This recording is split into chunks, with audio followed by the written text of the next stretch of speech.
What's up? What's up? What's up? And welcome back to After the Snap. It's me, Tosh, and we are here today to discuss X-Men 97's eighth episode of Tolerance's Extinction.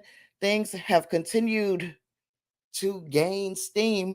We got a comment straight off the bat, y'all, from the Soul Firm, the Soul Firm Entertainment, saying that at this point, Xavier is all it is.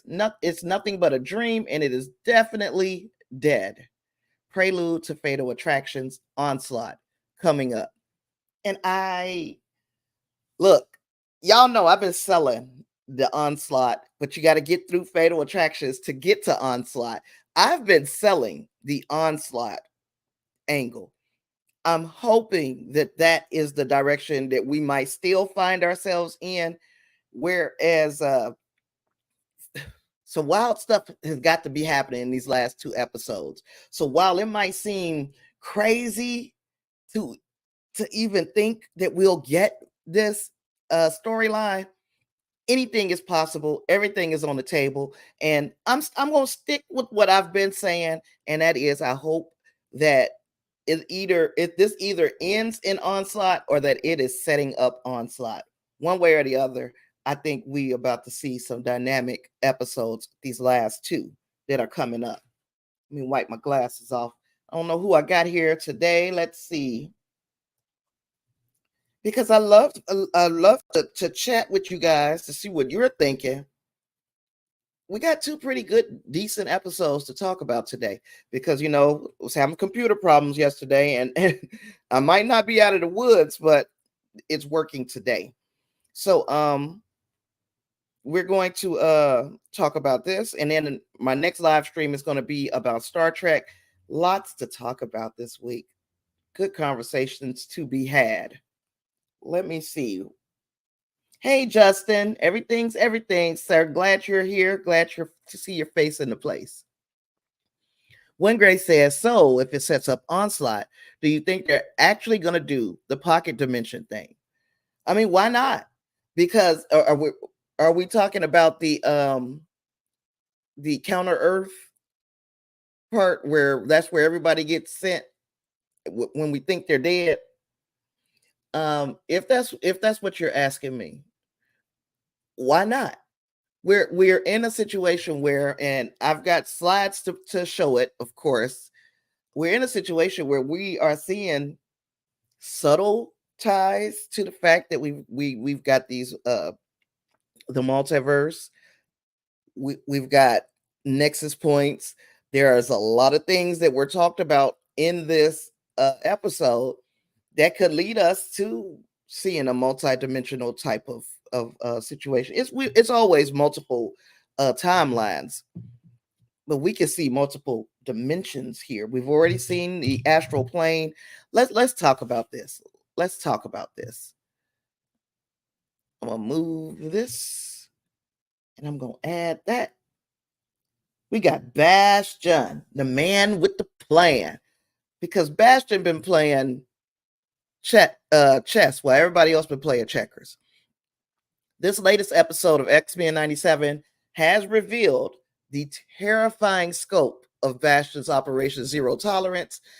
He has manipulated humanity's fear of mutants following the Genosha tragedy, and now he is aiming to replace all mutants as the dominant species. He's trying to replace them with his prime sentinels. Now, after we got a look at how many humans kind of voluntarily underwent this experiment to become prime sentinels, after we see it, we're like, do these people not realize that that's a mutation? That now they have become the things that they're so very afraid of. Uh, and it plays into the ignorance of the time that we're in right now, because we got some ignorant folks out there. I'm not gonna touch it any further than that. Y'all know it's some ignorant people out there, and you all know that in a lot of ways, all of things that they fear, they go ahead and project that on another group. And that is what we've seen these humans doing in X-Men 97. So before I move on, please, if you're not following me on the social medias, follow me on the social medias. What else do I got to say? Follow me on the social medias. I'm not no prolific social media creator, except for on YouTube. I do make my YouTube videos, and you can catch me on Twitch, and you can catch me on Facebook doing live streams. But I still would like your company. You can also, let me think, did I put it in there? I think I might have included my link tree in the description. That is where you can find a link to my Discord. I'd love for you guys to join us over there. We have wonderful conversations in the Discord. So if you would like to, I am inviting you. You will not be out of place. Everybody is welcome to any of my social medias and the Discord. All right, so we didn't see Storm this episode. The last time we saw her, she was in complete and utter shock at what had went down on Genosha. She's just now finding out after she had her battle with the adversary. She's got her powers back, currently sporting the black suit. I think we're going to see her and Forge in the next episode. I hope we do. I hope we see her and Forge in the next episode. We get Cable. Hi there, Angus. Angus says, but to get along peacefully, we all got to be the same. No, I know you're kidding, Angus, but no, we don't. As a matter of fact, I think I like it a little better when we are not all the same. It's the differences that make it fun, But anywho, oh, I got nosy. I saw, turn that upside down. Hey, Justin. Justin said this was a deep episode. I was mad at a lot of people and yet felt sorry and sad for so many. Was a deep episode. Boy, we got some crazy action sequences, and I can't wait to get to it. So we see everybody talking on the news. We see the newscasters talking about Xavier is alive. They found that little clip of Xavier talking about long live the Imperium. They got that clip, and of course they released it on the news, and Xavier is alive. So everybody knows that. So they also know that the public had been manipulated into thinking that Charles Xavier was dead, and it was in an effort to garner sympathy for the mutant population. Yeah, I agree with Grace. They found a space transmission. Sure, who leaked this out? So somebody had to leak that ish, like you said. Well, we know who leaked it. Hell, Bastion ass. Bastion has his connections with the UN. He also has his connections with what's going on in space. He got to have a satellite hijacked or something where he's able to pick up these transmissions. Yeah, Bastion ass. He the one sent that stuff out there for everybody to see.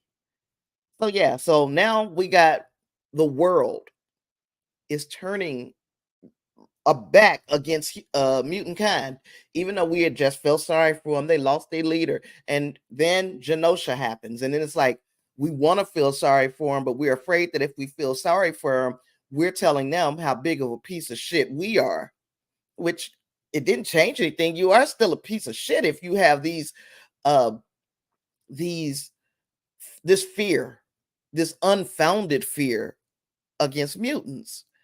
So yes, you're still a piece of crap. But now you say, okay, if we don't act like this ish didn't happen, we're not lending any credibility to it. And it kind of will make us think of, or makes me, I don't know what it makes anybody else think. It makes me think of the Black Lives Matter movement. I know some folks ain't trying to hear this, but I'm going to say it anyway, because who would I be if I didn't say it?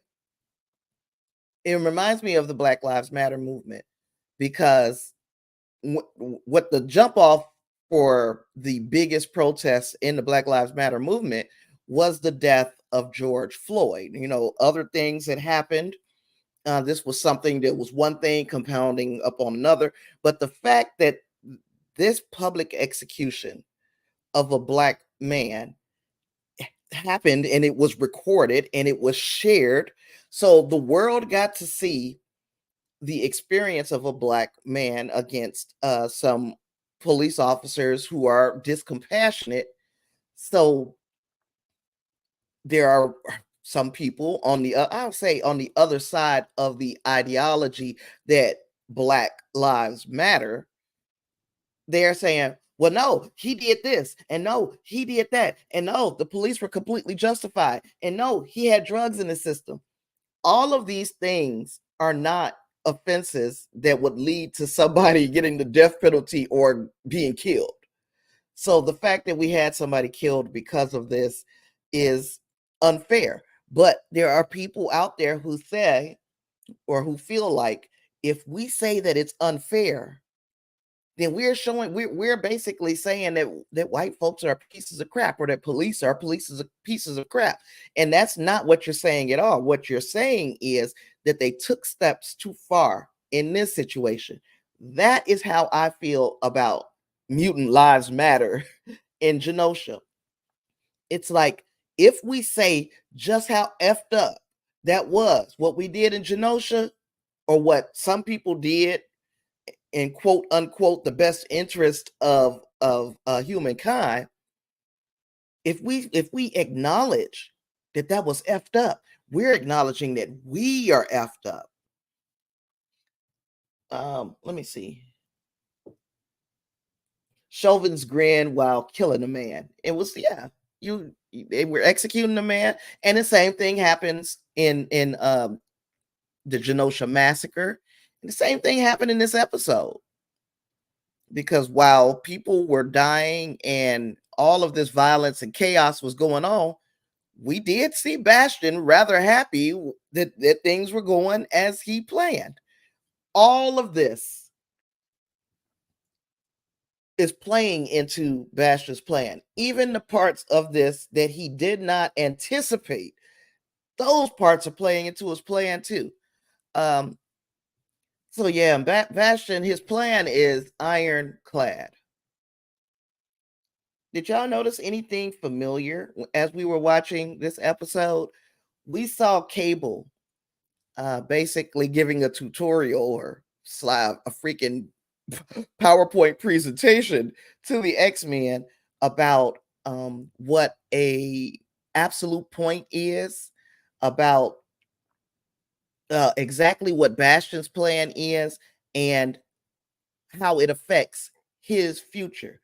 But as we look at that, we see a timeline, and this timeline looks an awful lot like the sacred timeline. Let me go on my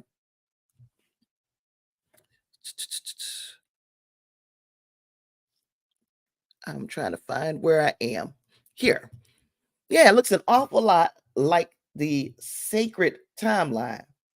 It honestly makes me feel like they are maybe they're just using uh words and images that people who have watched all the other series will recognize. But a little bitty part of me says we're including this for a reason. So tell me guys what you think.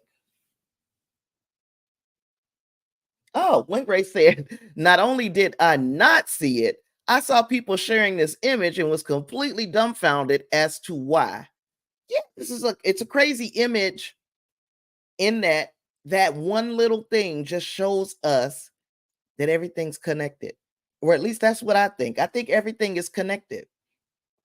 I think that we are going to see a world where this is maybe not the sacred timeline. This is the X-Men timeline in their universe and the way things are supposed to happen in their universe. And we're going to see some incursions or some people or something that's going to affect an absolute point.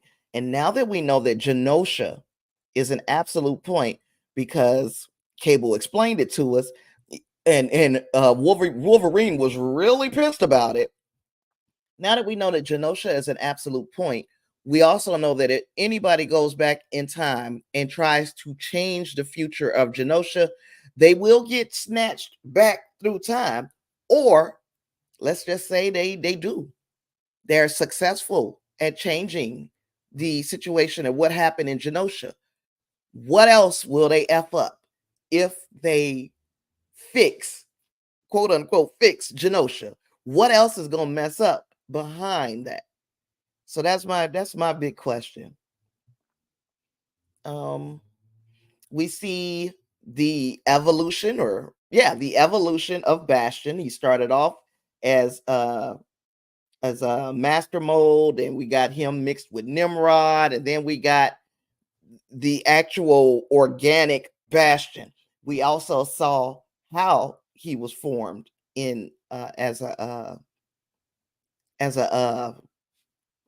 what is he, a prime? He's not a prime sentinel. He's got his own sentinels. But we saw how him and his mama got it on. His daddy and his mama got it on and created him, and he becomes this organic mutant killing machine. We also see that Rogue is still, she's not right after her battle with Bolivar Trask in his prime sentinel form.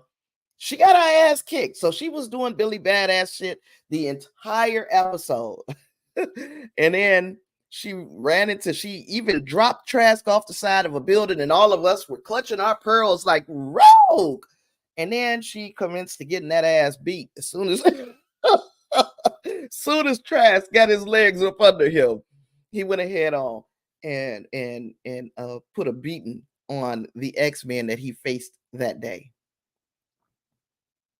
So, Bastion, like I said, man with a plan. You have to applaud him for being as thorough as he was. And I mean, by thorough, I mean he has been thorough, because remember this scene with all the TV screens? It's like they having this big Zoom meeting talking about the mutant problem.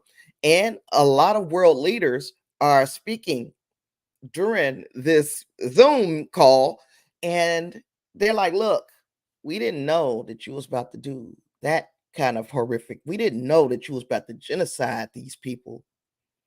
But now that we are involved in this, we kind of have to keep our involvement on the low, and just let us know what you need. Nobody important at all on the screens, unless you count a couple of the faces who might have been familiar. So yeah, so again, other world leaders, other dignitaries, but then we got some that we recognize, are readily recognizable, starting with Doctor Doom. Doctor Doom, now they didn't credit him as Doctor Doom. They just said Latvian leader or something of that nature. But we know who that is. It's Doctor Doom. I don't know for certain if his arrival is going to signify anything. We do know that he was one of the people who was aghast at the level of genocide, the attack on Genosha. So that Zoom call had a lot of Easter eggs. And it's a very common look. Everybody wears a mask like that. Everybody wears a hood indoors. All of us do that. So this could be anybody. It might not be Doom. um, we also saw Zemo, two people who we know. Well, we don't know about Doom. Okay, we don't know that Doom is going to show up anytime soon in the MCU. But Zemo, we've seen him a couple of times. This is a classic Zemo look. He also has on that mask.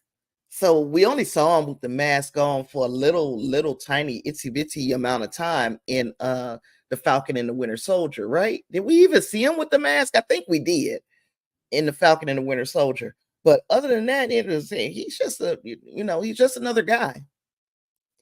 Zemo, much like Bastion, was playing chess while the Avengers were playing checkers until we get to the end when Black Panther says, dude, you did all of this out of vengeance. I don't want to be like you.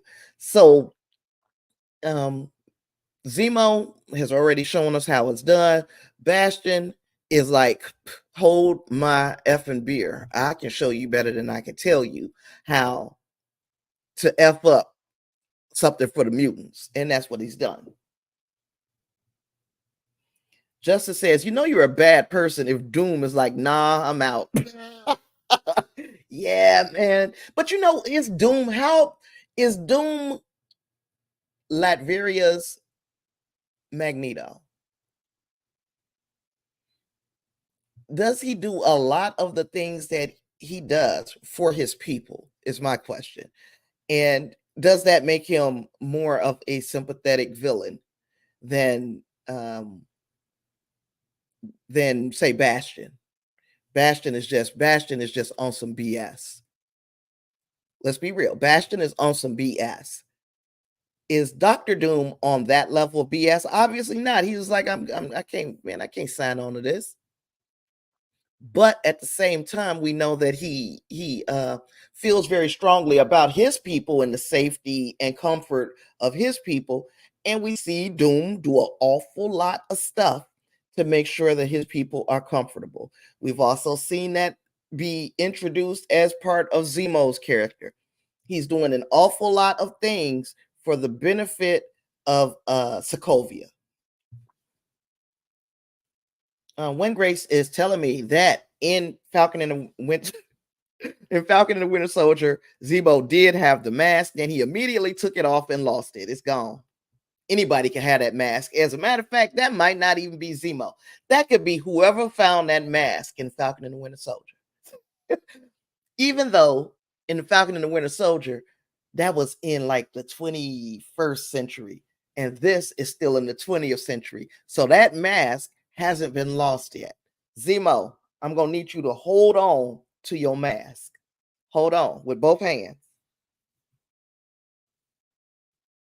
Magneto is the mutant's doom. That's what Angus is saying. So he flipped what I said on his head is Doom the Latverian's Magneto. No, Magneto is the mutant's Doom. It still means that they are kind of like they mirror one another. They won't go to the exact same extents as one another in their protection of their people, but everything they do is for the protection of their people. Wingray says Doom is kind of like Black Adam. And please explain. I think I know where you're going, but please explain. Justice says he's an anti-villain in my view. So would that be Doom? Would that be Magneto? The both of them are anti-villains. And I guess Zemo is too. The only person that's an anti-hero, that's not an anti-hero in this situation, if you ask me, is Bastion. Bastion knew what he was up to. He knew he was there. He came for one thing, and that's to kill all mutants, to eliminate the mutant problem. That to me is a piece of crap. That is a villain through and through. Justice says good intentions, bad follow through for Doom and his plans. And of course, we haven't seen what he's going to do in the MCU. But one of the things that I think I look forward to the most is seeing whether they lean into the sympathetic side of his nature. They did such a fantastic job of rounding out Thanos, making us understand.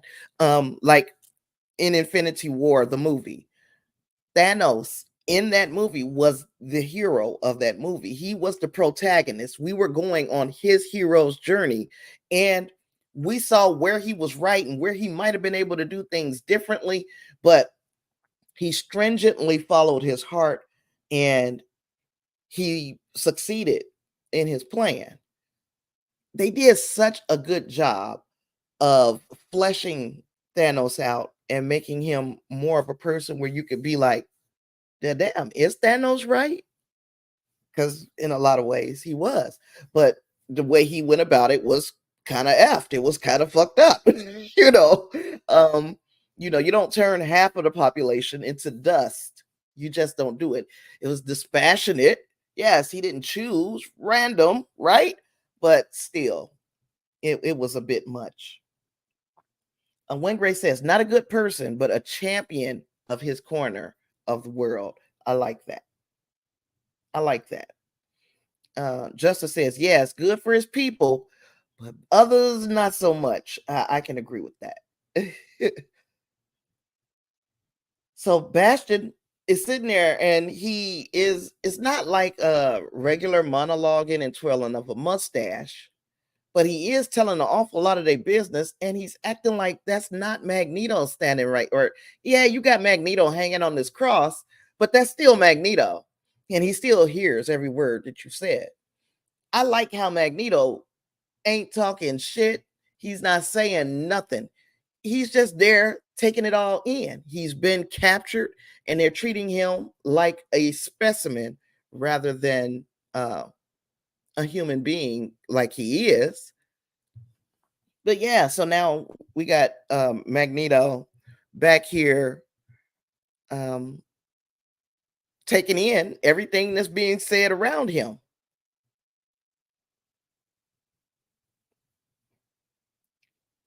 Yes, Wingrace. And now you're thinking, Wingrace says, unless he wants Magneto to hear. Bastion has been playing this game so tough over these few episodes that we now know that he's been pulling the strings all the way up until this point. Bastion has been so tough that you have to believe that he wants Magneto to hear this. We also saw him shaving Magneto in the last episode. What is the point of making sure Magneto looks camera ready? Because you know that he's going to do something that he needs to be camera ready for. That is why I say, okay, we're heading into onslaught. We're heading into onslaught. But I got another idea that I'm not 100% that I've heard anyone else express. If you're thinking like I'm thinking, let me know when we get to that point. I'm not gonna get there too quick.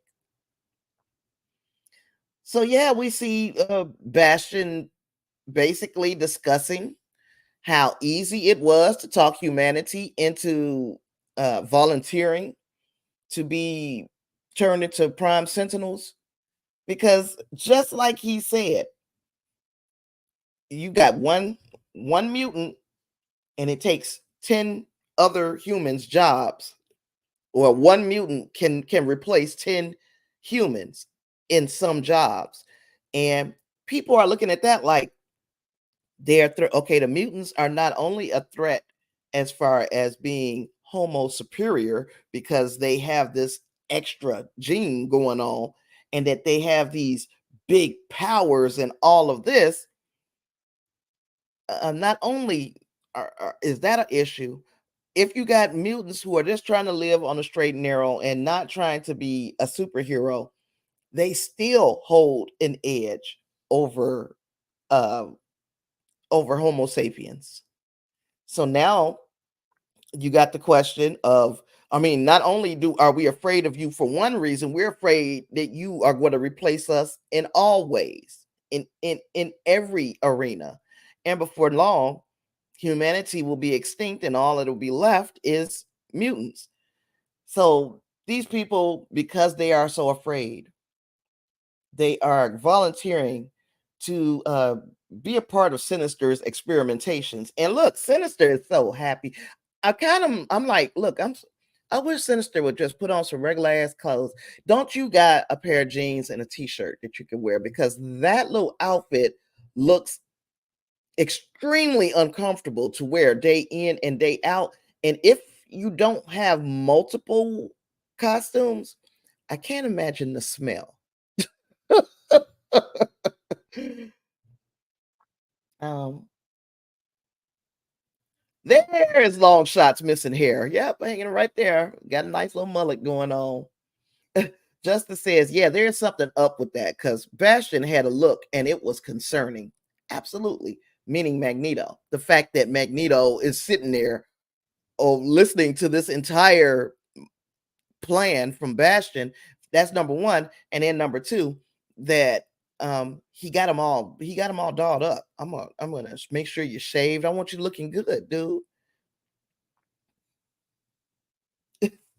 Sinister got that Dracula vibe. Yeah, Sinister is truly looking, but he's happy. He's happy because he's got people to do his little experiments on. He is fired up. You got Bastion up here explaining the evil plan to Valerie, and it was further leading me into Valerie being more than Valerie. And am I off that bandwagon yet? I don't know. I don't know if I'm off the bandwagon of Valerie being more than Valerie or not. Something is happening there. Something is up there. But the way she behaved in this episode seemed like she thought that she was doing what was right for humanity.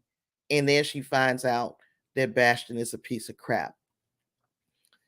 Speaking of Bastion and pieces of crap, we got Cable, Jean, and Scott Cyclops go to Bastion's childhood home.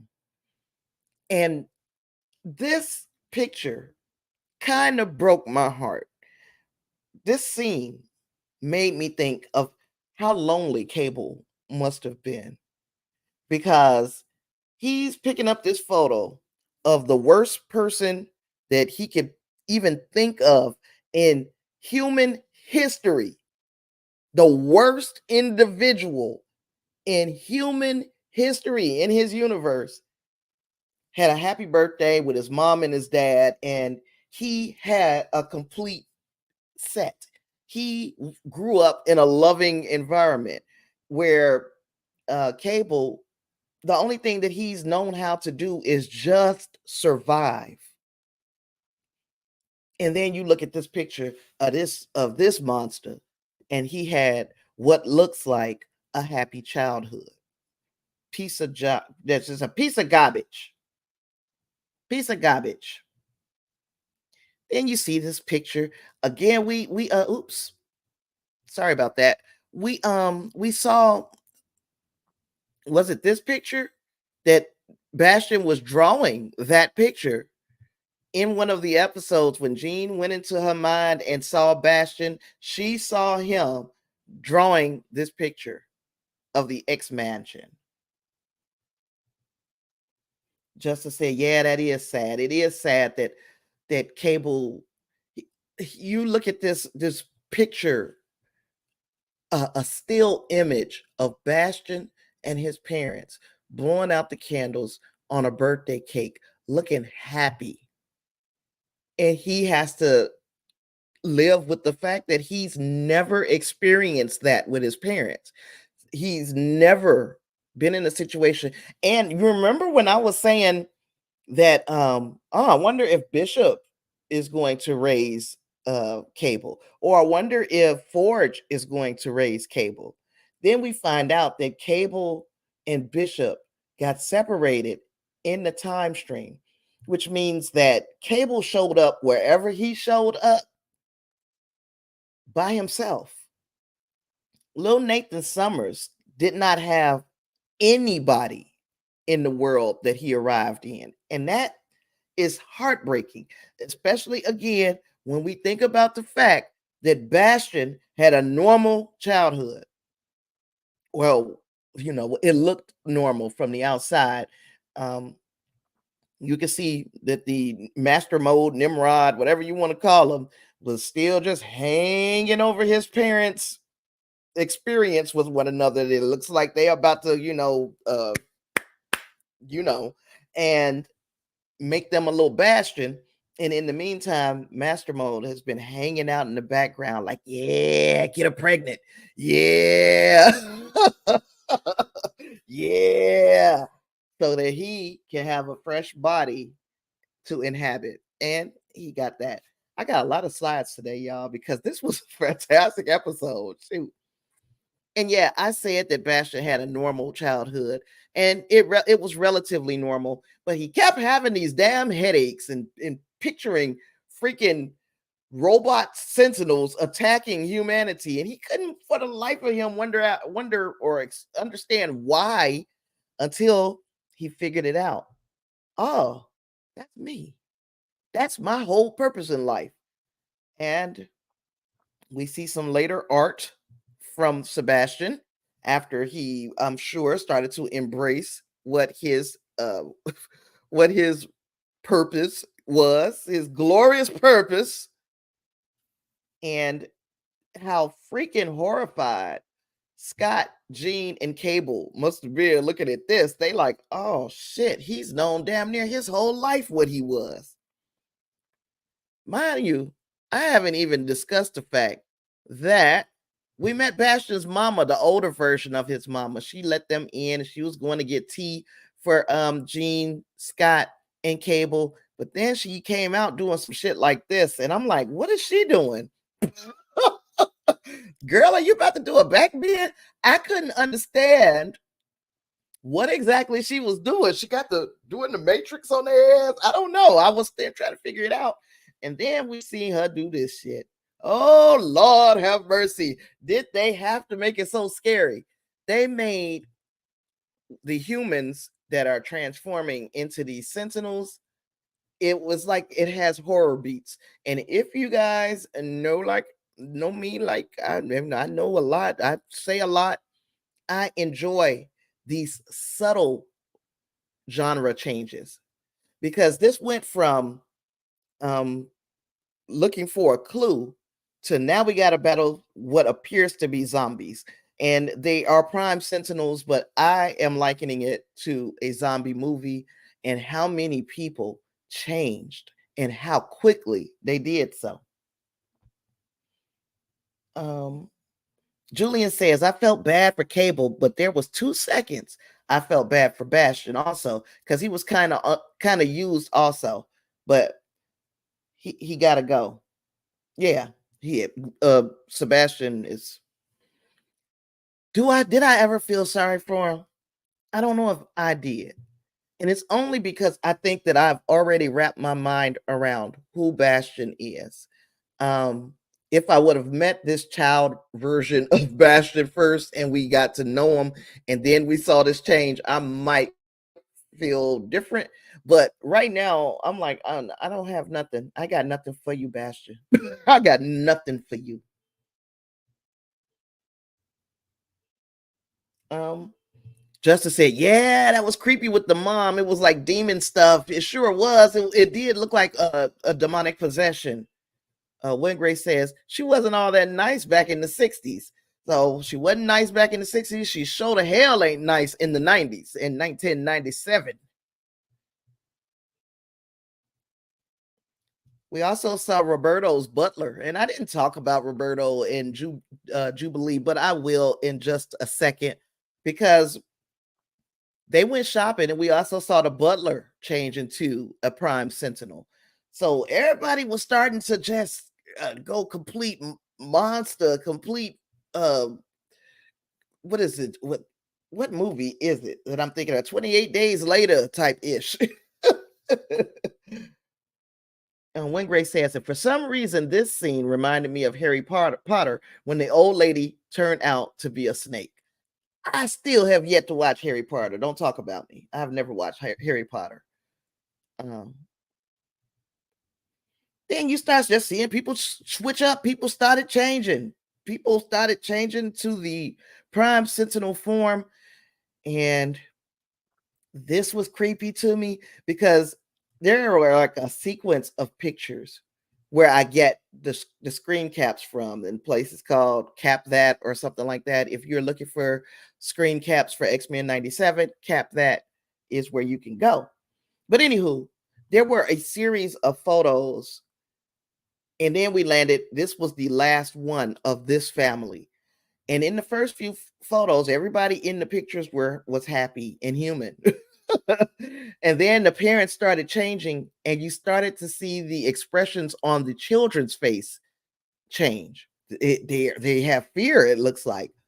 But also, once we get past the fear of the children, X-Men 97 made it very clear that the adults are being changed into Prime Sentinels. The children are unaffected. However, all of this affects the children because their parents are not human anymore. So they're gonna go out here and they're gonna get into battles or wars with mutant kind. And is there a potential that one day they won't come back? And then you got some children that are left alone. You've made a bunch of little cables. That's what is so unsettling to me about that. Hey Marge, see you for disco. Reverse Picard season 3. Hey bud, how you doing, girl? Good to see you. Marge says, I hate it when my parent is not human anymore. Apparently, these kids hate it too. Oh gosh. Hey Clarence, good to see your face in the place, sir. I look sharp. Oh, thank you. I put on some clothes. I don't know. Maybe I just look, yeah. I don't know. Kids didn't wear me out as much today, I'm supposing. Then we go back to the X Mansion, and you got Beast, and he's working really hard on the Rogue situation. And Trish Tilby. I got to learn how to say Trish Tilby. Trish Tilby came and she had a cup of coffee. She came bearing gifts. She wanted to apologize. She came uh, to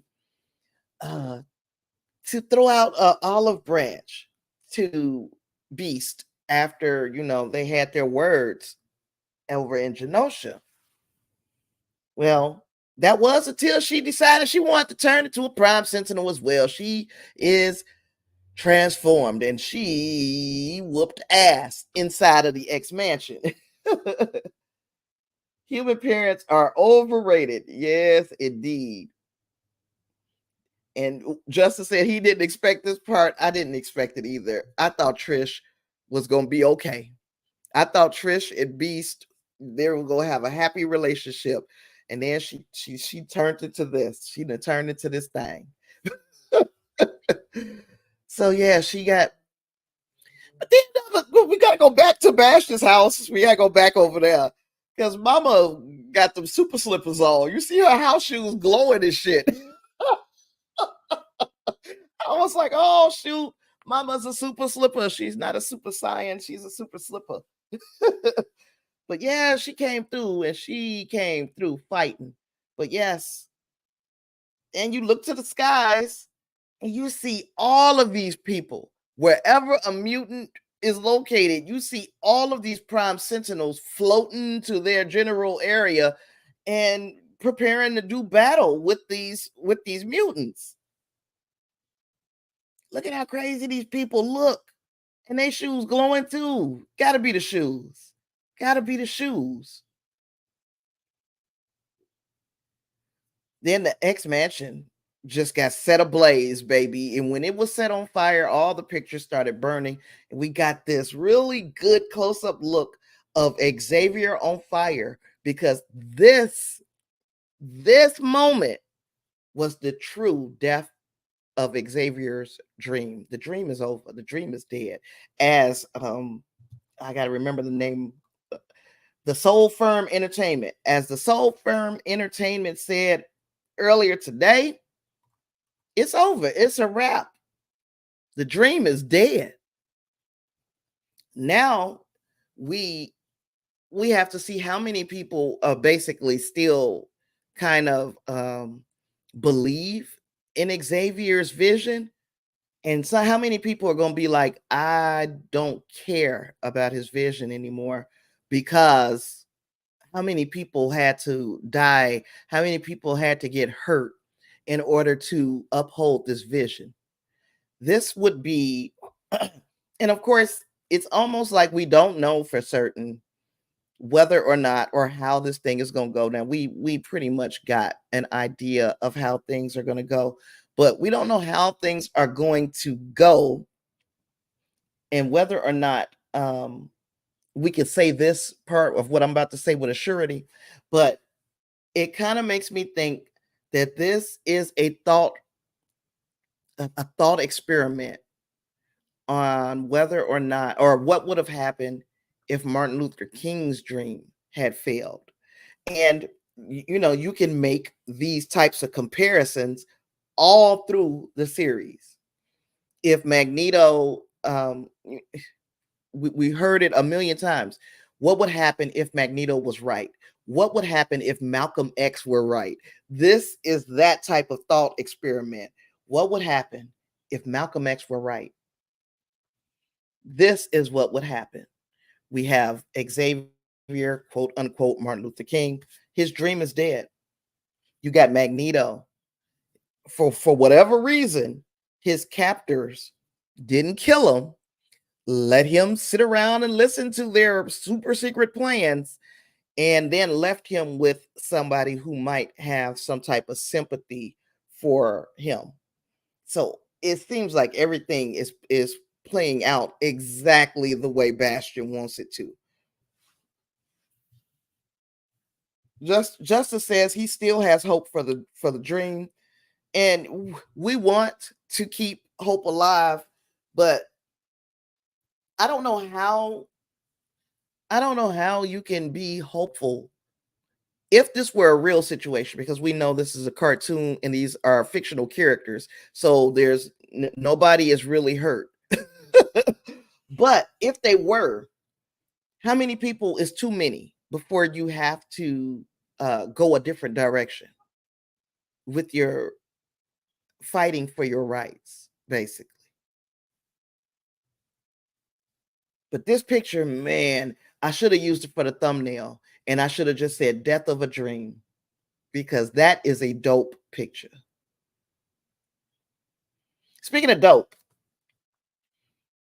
Wolverine, we saw him free falling.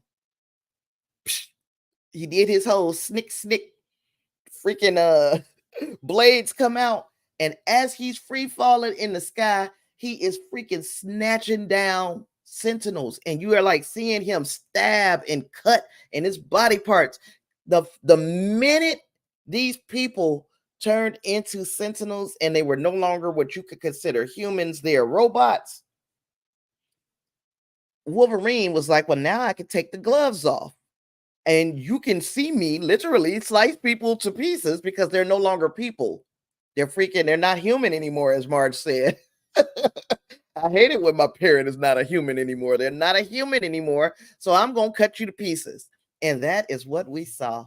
And these are the sequences that I think I loved the most in this episode. And I'm saying that because Wolverine has been pretty tame so far this season. But this episode, we saw him. We saw classic Wolverine. We saw him get pissed off. Why didn't you stop Genosha? You have to wonder to yourself, if Wolverine has the chance, will he try to stop Genosha? Even though he now knows that it's an absolute point, if Wolverine were to go and be sent back into the past, would he attempt to stop Genosha? And I think he would. I think he would try. 90s rules. Yep, you can only kill them robots. Now you can fight. You when you start talking about stabbing and slicing and decapitating and Now you can only it can only be robots. You cannot kill people. But yeah, to me, just dope. You out here killing people with pocket protectors and shit in the sky, like raindrops just falling, and he just cutting them to pieces. Look at him. Oh gosh, I love this part of this episode. In the meantime, Rogue is in the bed still because she still is having these mind problems or whatever the hell is going on with Rogue after her interaction with the Trask Sentinel. But look at the people. Look at the freaking what do you call them? The Prime Sentinels as they came in to the room. They didn't come rushing in and like freaking overpower her or kill her. They just stood there and looked. They didn't do anything to her, which makes me wonder if they recognize something in her. Which makes me wonder if Rogue has been infected with some of the Sentinel technology. And they recognize that in her. And of course, the don't recognize it in her because all they see is Rogue. But these Sentinels should have came in and immediately killed her, but they didn't. And I want to know why. Got to be a reason. And the reason is not just that Wolverine showed up. They had an opportunity to get her right now. Yeah, and that's what I'm thinking, Win Grace. See, we thinking alike, dude, me and you. Win Grace says she probably is. She's probably been infected when she sucked the powers out last episode. So when she touched Trask, she may have infected herself with the Sentinels. Before he even knew that he himself was infected with the Sentinels. And I've been saying these people volunteered. I have been saying that. And it's starting to look like a lot of these people didn't volunteer because I don't think Trask knew he was infected with Sentinels. So if he didn't know, then some of these people that we're seeing, like Trish Tilby and some of the people that was floating in the air and Bastion's mama and all of them, maybe they didn't know that they was infected either. I'm making assumptions. Justice says, I'm hoping some humans stand up for what's right and fight alongside the X-Men. Hopeful. The humans that I can see doing it would be the Avengers. And that's if, number one, if you consider them humans, that's first and foremost, because a lot of them have powers that make them superhuman, which is in essence a mutation, if you ask me.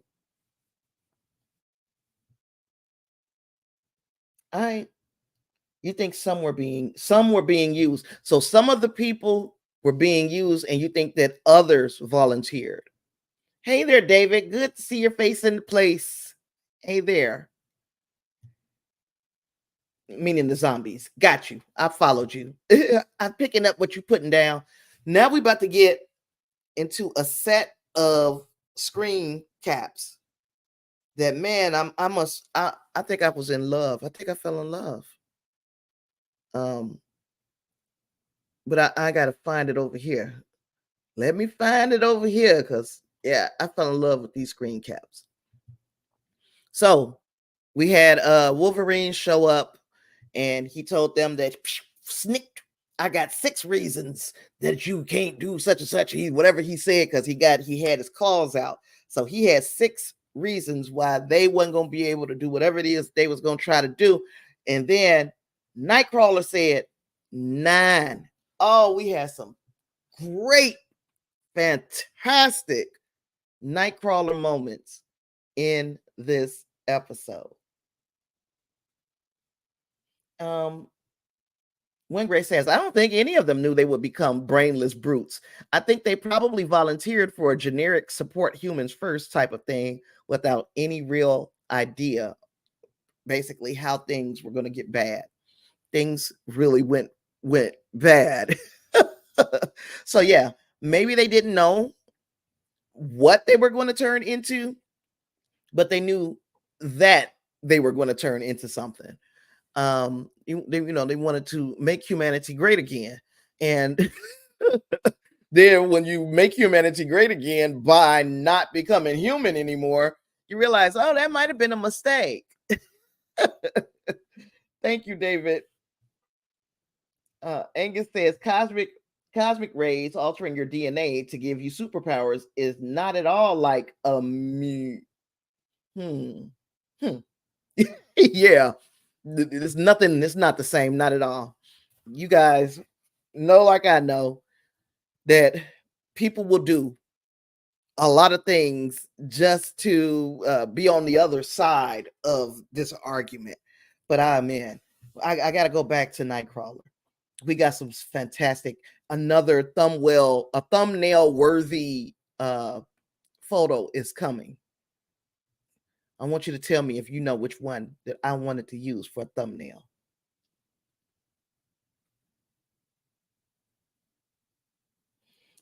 Justice says, yeah, Will Grace, I think that too, but he thinks that some people didn't know at all that they were being transformed.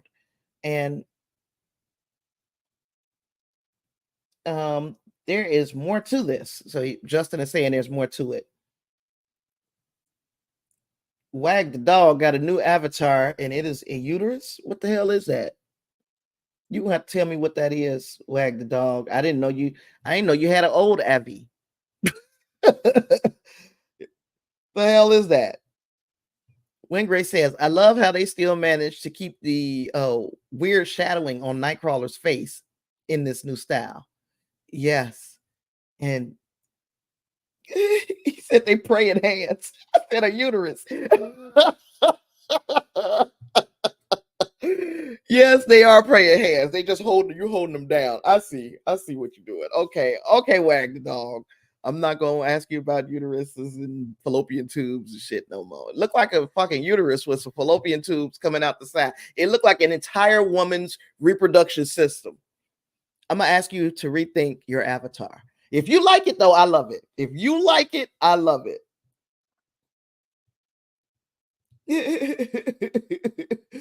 now Wingray sees the uterus, the fallopian tubes. Oh, Wag the dog says, I want to jump on the panel one of these days. You love the channel. I appreciate that. I just got to know that you ain't gonna get on here and say some shit that's gonna embarrass me or you, because if you get on my show and try to embarrass me, I'm gonna have to embarrass you.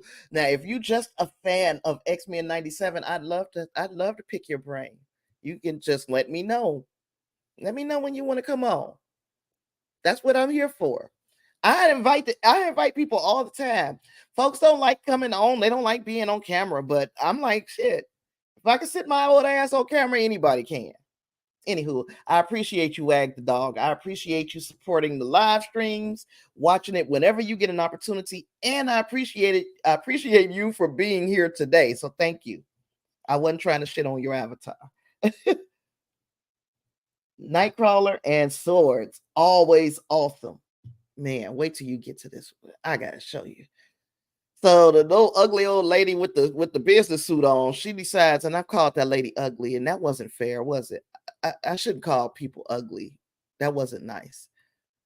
But man, she tried to attack Nightcrawler, and then we got him using the teleportation powers, and we saw pretty much exactly how they work. And I was so flipping impressed with this doggone, with all of it, just all of it. I loved it all. Shoot, it was so much to love. This was probably, thank you, Wig Grace, for the sound effects. I'm gonna need you to do that again in 2 or 3 more slides, and about 4 or 5 more slides. Just, I love it. Oh gosh. Then we got the action sequence that I love so much, because you guys know how much I like fighting in close quarters. And this doesn't seem like close quarters because it's a whole bedroom, but there are so many of the Prime Sentinels, and then there's only Nightcrawler and Wolverine, that they end up having to go back to back with one another and fight the Sentinels in a circle. And that's my shit. That's the stuff I love. I love that. I love it in movies. because the fight choreography, of course, is far more intense in movies because these are real people and you got them doing. You have to have them in the right place at the right time. One mistake messes up the entire choreography. So I love live action fight sequences like this, but I'm not partial. I can get down with the animated stuff too. And this right here did it for me. This right here did it for me. Justice said this brought me back to the old arcade of X-Men and Nightcrawler and Wolverine. Yep, they back to back. They fighting off of these threats all around them. It looks so dope. Just so dope. Look at this here. All the cutting up and heads is coming off of bodies, and it's wild. It's just wild. BT dubs, y'all. I know I tell y'all, I don't tell y'all all the time, but your girl is poor. And if you want to leave me a Cash App tip, I'm gonna leave that right there for a little bit, just so y'all know that I'm taking tips because I'm poor. But but I'm not going, it's not a requirement. You don't ever have to pay me. You know. But if you want to, I'm taking tips. Anywho, let's go to the next. Man, Wolverine separating people from their souls in this. Gosh. And it ain't had no souls because they robots. Remember that now, because 90s rules, you can kill the robots, you can't kill people. And we are watching robots lose their heads. Oh my gosh. Of course, they're gonna also find them all again. They just crawl back to them and they screw them back on. So it's not like, But anywho, because you can see these people putting their heads back on and getting ready to fight again.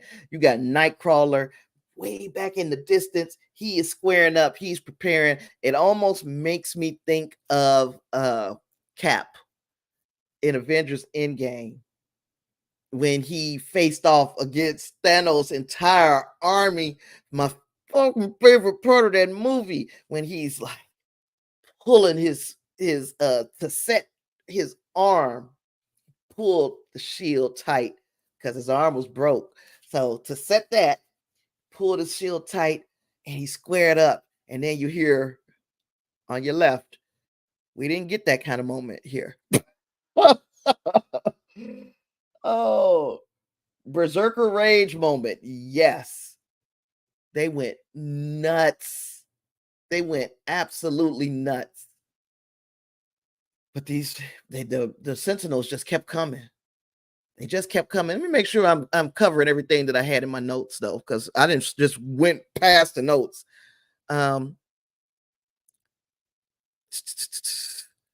Yeah, the mansion ends up getting destroyed. Yeah, Cap was going down fighting in Avengers Endgame, and we saw, at least it was two of them, but we saw Nightcrawler and Wolverine. They back to back, and it's like, if this is how we die, so be it, so Bennett. They are here for protecting Rogue and protecting the mansion, and Rogue is okay as far as we know, but the mansion not so much. The mansion has seen better days. Now, this mansion has been destroyed before, like brick by brick destroyed, and they just put it back up in the same way that it was the last time. But we don't, this time I don't think you can put it back up brick by brick, because it got burnt to the ground. It got burnt, but just burnt.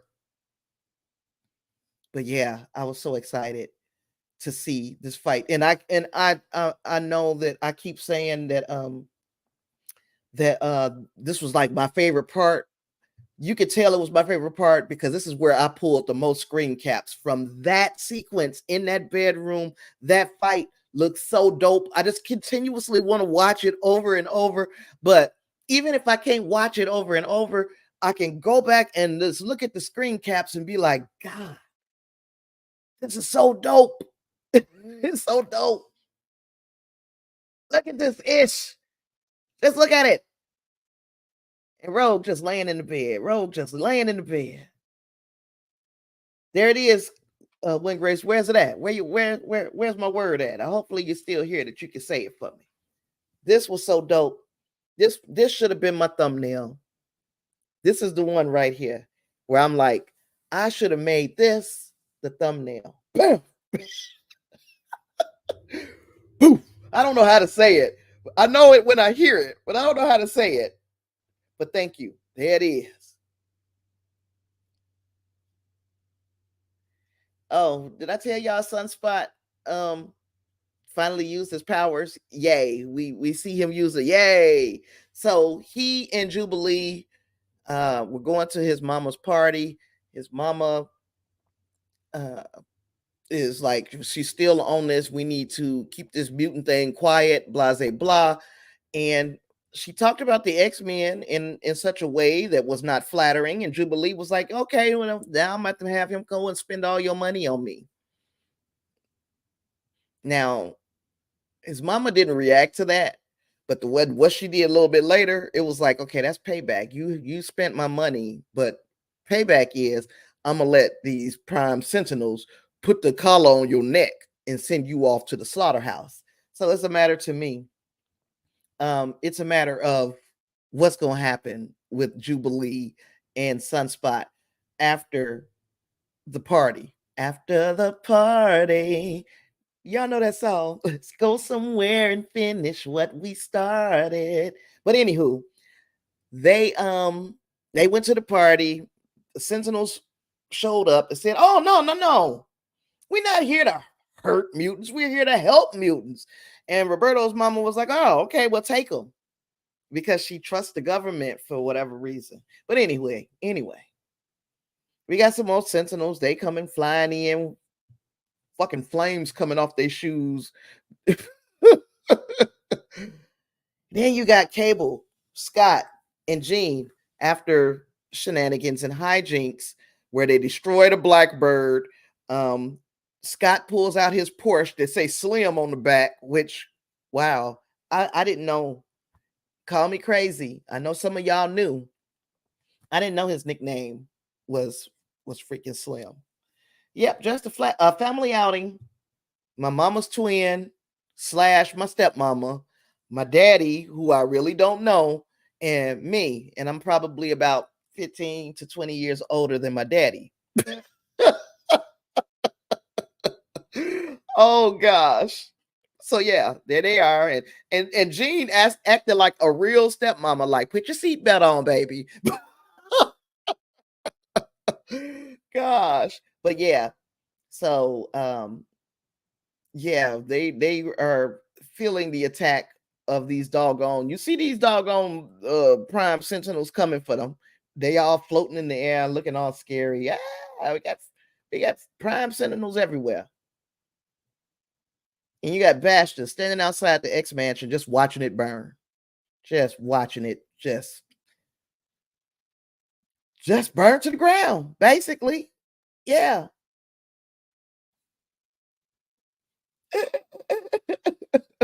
Just need Scott's dad, who doesn't know he's his dad, to show up too. Wouldn't that have just been something? Especially if he shows up and they still don't know that this is his daddy. So you there with your son, your daughter-in-law, and your grandchild, and don't even know it. But yeah, so Bastion is just watching his handiwork. He's excited. Did I mention that one part? And I think it was Valerie Cooper called Mr. Sinister Bastion's Mangala. And Bastion was like, I used to know him. Not Bastion, Sinister. Sinister was like, I used to know Mangala. Are you freaking kidding me? Do all pieces of crap just hang out together in all timelines? Because how? And he's like, oh, he would have done so much more if he wouldn't have got wrapped up with that Nazi mess. So okay, you could call that mess, and it was some mess. But you don't realize that y'all are freaking copying, you copying from Hitler's playbook. It's still mess. Yeah, nice. And you see David Bastion come rolling up in style, to watch a house burn down. That's a villain. That's a true villain. Yeah, we started seeing this little line go around the world, and you're like, what the hell is happening? Then you find out, okay, well, I went back to Wolverine because this was a Wolverine episode. And I mean, it didn't center around Wolverine, but we got some classic Wolverine moments, and I loved it. So yeah, I don't know. I see they make it outside. Pieces of crap collect together like the bottom of an outhouse. Thank you, Angus. Thank you. Um, so yeah, you see all these lights in the sky. Those ain't fireflies, baby. Those are prime sentinels. The fight is not over. It don't look like the fight is ever gonna be over. And you got Wolverine out here. He's completely ripped up, clothes just hanging all off of him because he has already been in a crazy battle inside the X Mansion. Then we got some beautiful scenery. You get to look at what was going on in the world around New York where this shit was happening. Okay, so we start getting into Magneto's pictures, which these are not from this episode. The reason why I put these pictures there is because after everything that we've seen, if you're not saying Magneto was right in this moment, if you don't think Magneto had a point in this moment, then the moment is lost on you. This is not to say that I agree 100% with Magneto's methods. He has some crazy methods throughout X-Men, the original animated series, the comics, and you name it. But was he right? This is like was his oh god, what word am I looking for? Was the fact that he had no trust in mankind to do the right thing, was it warranted? And for all intents and purposes, it appears that it was warranted. They acted, they've done exactly what he said they were going to do. Magneto was right. And the scary part is that Xavier is not there to point out where, okay, Magneto might have been, it seems like he was right about this, but I can offer this insight. He's not there to offer the counter argument. So we are all left to think, wow, Magneto was right. And he was right. They showed his freaking number tattoo and everything, and it's coming. But we see Magneto in all of his forms of being right. Then you see Val Cooper, who I was still expecting to turn into Mystique any moment, and she didn't.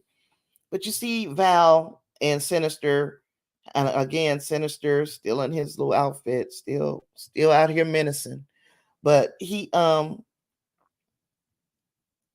going to have a words with Val, and the reason why he's going to have these words is because she was left alone with Magneto.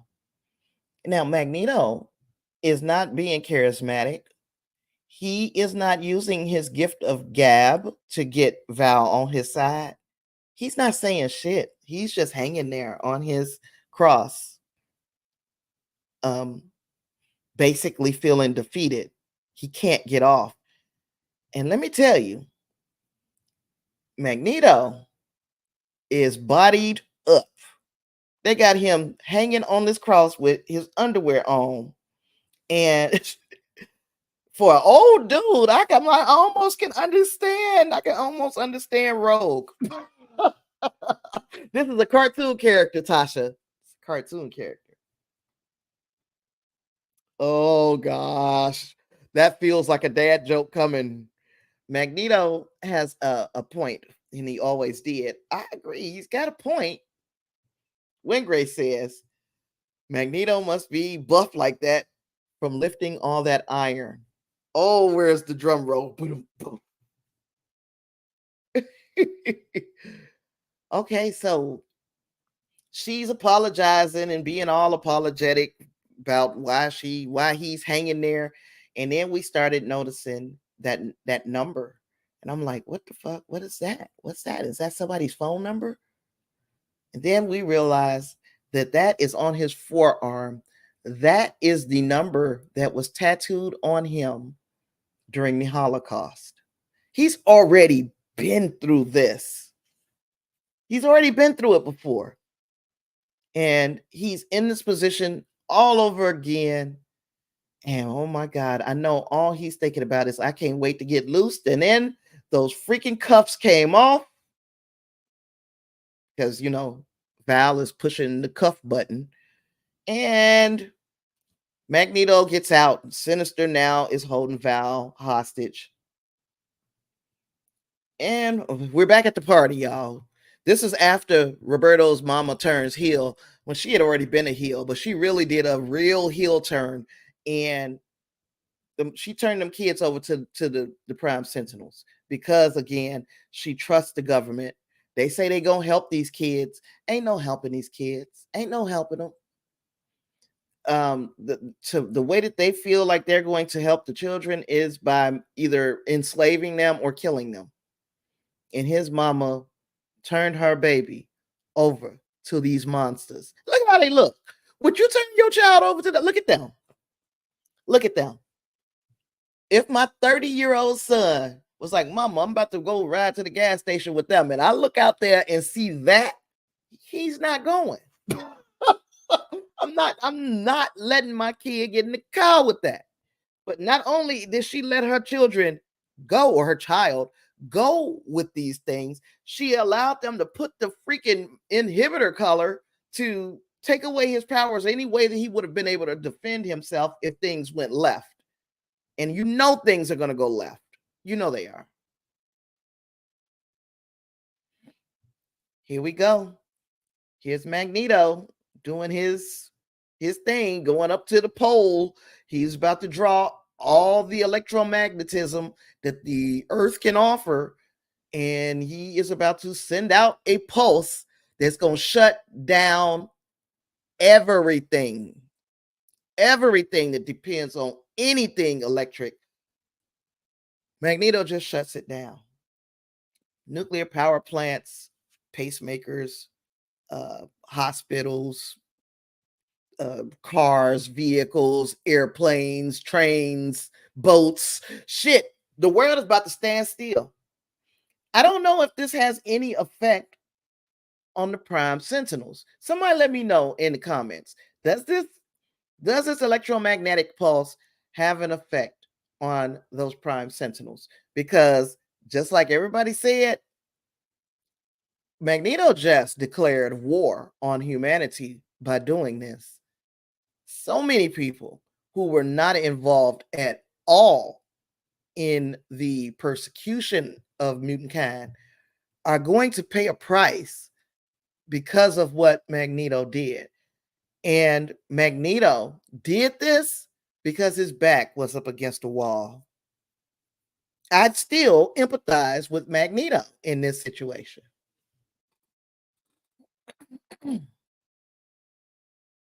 Angus says the yellow glowing eyes do not inspire confidence, and then all these little freaking look like veins, but they're not veins. It's like electronic pieces coming up out of. I'm not sending my kid. I don't care how old my kid gets. If you need me to be the voice of reason to look out the door and be like, well, nah, you can't ride with them. If you need me to do that, that's what I'm here for. I'm on once mama, always mama. Hopefully, Iron Man wasn't flying at the time. Oh God, Iron Man, he'd been in bad shape. And David says, I wouldn't send my kids with them, but I might send the neighbors. Ooh, David, don't send nobody's babies with the crazy Sentinel people. Hey, did you guys notice him? I know you did. when shit started to go down and Spider-Man stopped and was like, "What the hell?" I was like, "Oh shoot, we got another look at another hero. I don't know. This might not mean shit. It might mean everything. I don't know." There's something else I didn't mention is when Beast was talking about Kamartaj. He was saying that he had learned from Kamartaj, but the way he started off that conversation, they showed the sacred timeline. They talked about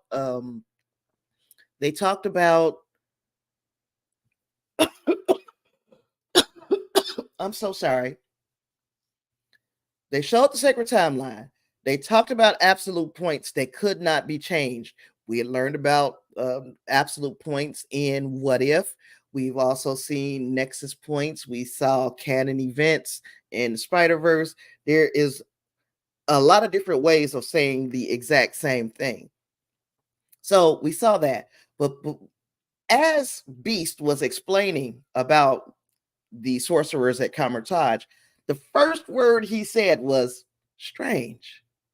And then he said the sorcerers at Kamertaj, and I was like, are they hinting us?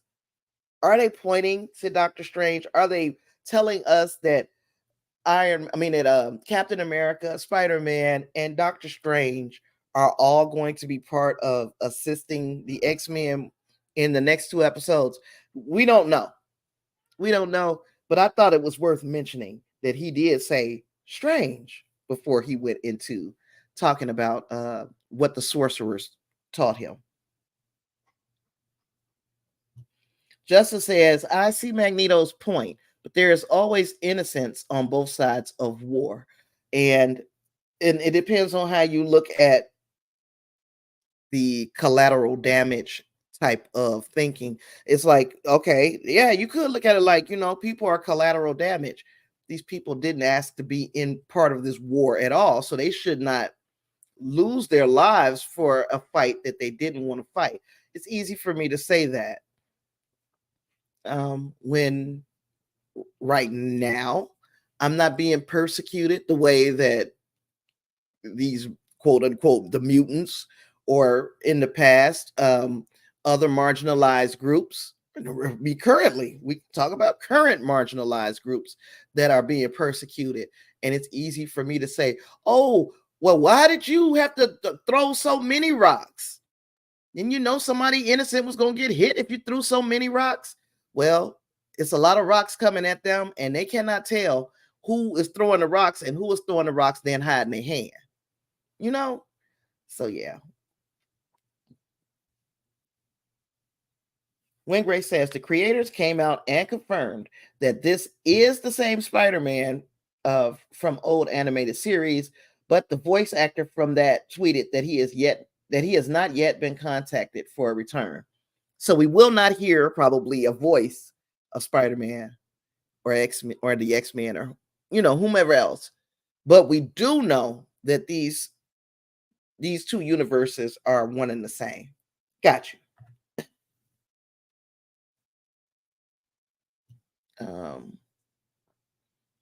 Who is this, y'all? Somebody in the comments, tell me who this is because I'm a bit confused. I know that's Omega Red, right? Who is this? When Grace, Justin, Wag the Dog, somebody, Angus, somebody out there knows. Who is it? I'm gonna keep it Silver Samurai. Let me look. I don't know how familiar I am with that character.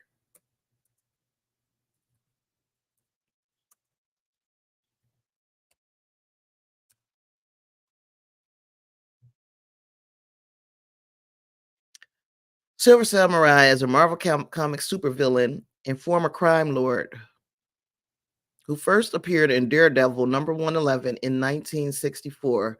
Real name is Kinuishio Harada, a Japanese mutant and master of Kenjutsu in Bushido. He uses his powers to generate a tachyon energy field that he can focus through his sword, allowing it to cut through almost anything except for adamantium. The Silver Samurai also wears samurai-style armor made of silvery metal which is how he got his name. That looks like him. Everybody hit me with the Silver Samurai. Everybody. And Clarence is like, wasn't he in the Wolverine movie? I don't remember. Wigray says, yes, the Wolverine, I think. I think that's the one that is that the one I like to forget? Even though I didn't hate either one of the movies. But yeah.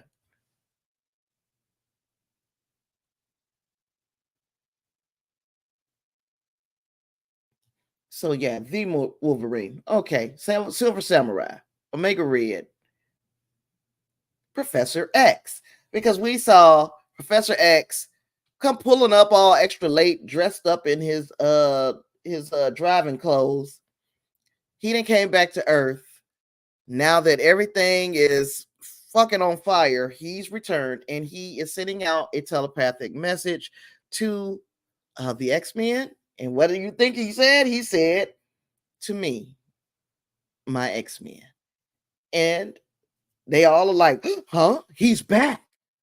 So to him, his X-Men, they coming back. We don't see Wolverine. We don't see Nightcrawler in his psychic connection. We don't see Rogue. We don't see, it's a lot of people we don't see, but we see the main Storm, Beast, Scott, Jean. We see them, and we can only hope that next week's episode will bring us the rest of the X-Men, and we can find out what's going on with Rogue, even though I strongly feel like she is infected.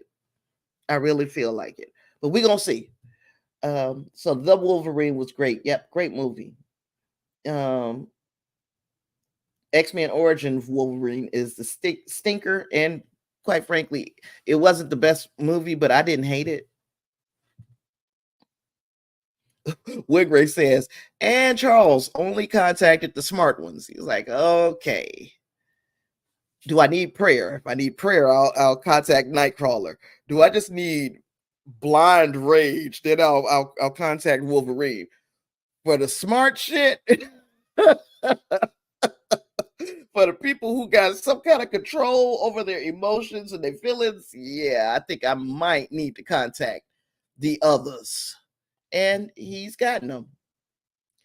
So, what we've learned about Genosha being an absolute point that this has to happen is that it might be possible that Gambit's gambit is irreversible.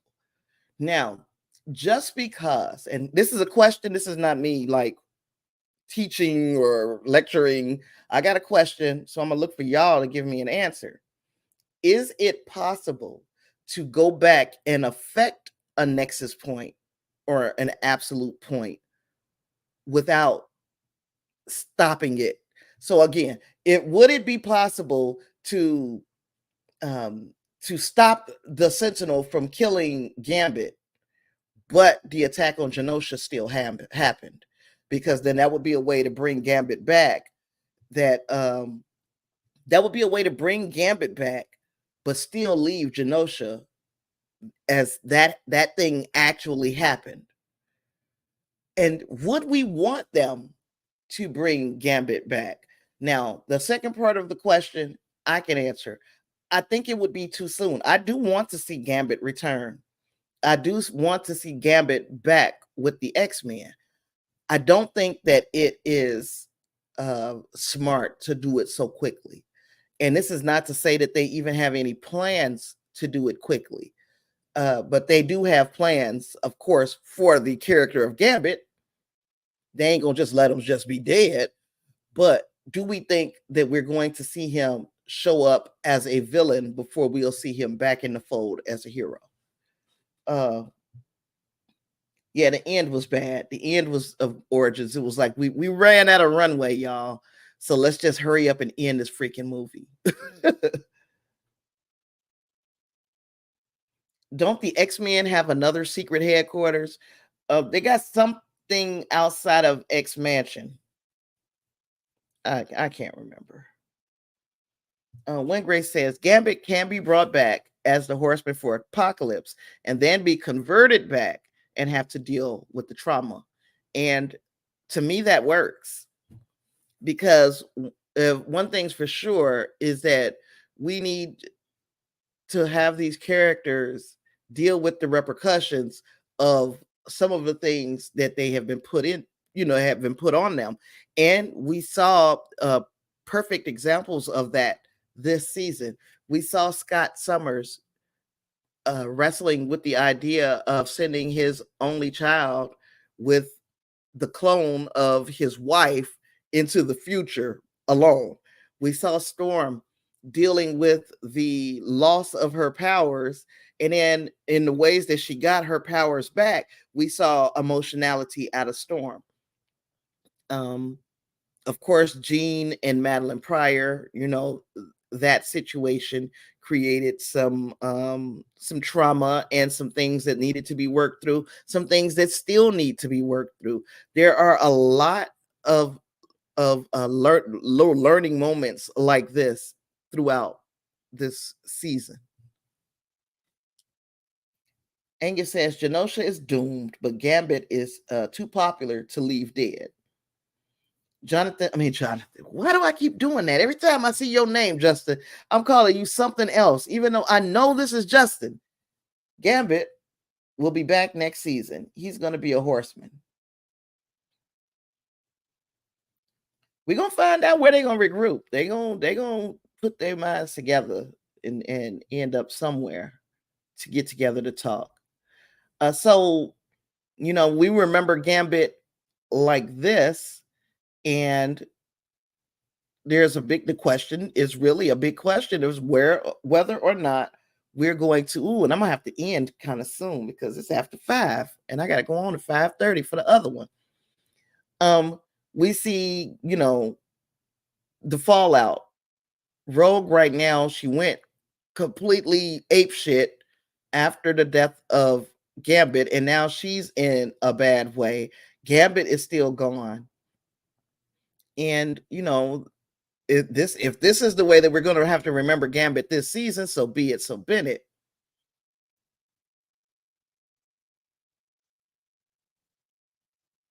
I'm just going through now just to finish. I think that's the last picture I got. Wayne Gray says, imagine the impact having Gambit gone for a season.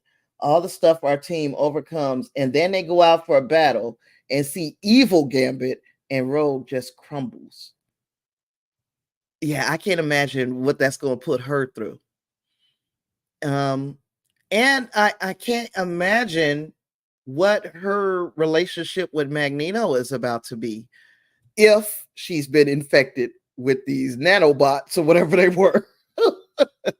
Look, y'all, I have had fun, but I got to have a little bit of time between live streams, and I'll be back here for us to sit down and talk about Whistle Speak from Star Trek Discovery. We're going to be doing that, and I don't know how long we're going to sit and talk about Whistle Speak. I'm trying for my regular at least an hour and a half, but I've been talking a lot. We're going to come back here and meet back up, talk about Whistle Speak, and gosh, I've had fun with y'all. I'm so happy that so many people showed up today. Let me call my roll. And it started with the Soul Firm Entertainment, who has been reaching out. We have been having our X-Men conversations here and there and everywhere. But thank you, the Soul Firm Entertainment. Thank you, Justin, Wynn Grace. Thank you, Angus, for sure. Thank you, Marge, for making your appearance. Thank you, Lysandra, for making your appearance. Thank you, Wag the Dog, for making me laugh with your avatar. Who else? Clarence was here. Thank you, Clarence, for showing up. Thank you, David, for showing up. Did I get everybody? I think I got everybody. Oh, and the coffee stream bot. Thank you. Anybody wants to leave me ideas about what to do, what we could talk about, future things to talk about, I had my head into some comic books here lately. What else? What else? What else? What else? Yeah, I don't have nothing else. Thank you, Win Grace, for being your moderator self, and Marge for showing up. Both of my moderators. It's been fun. I'm gonna see you guys in just a few minutes. Peace.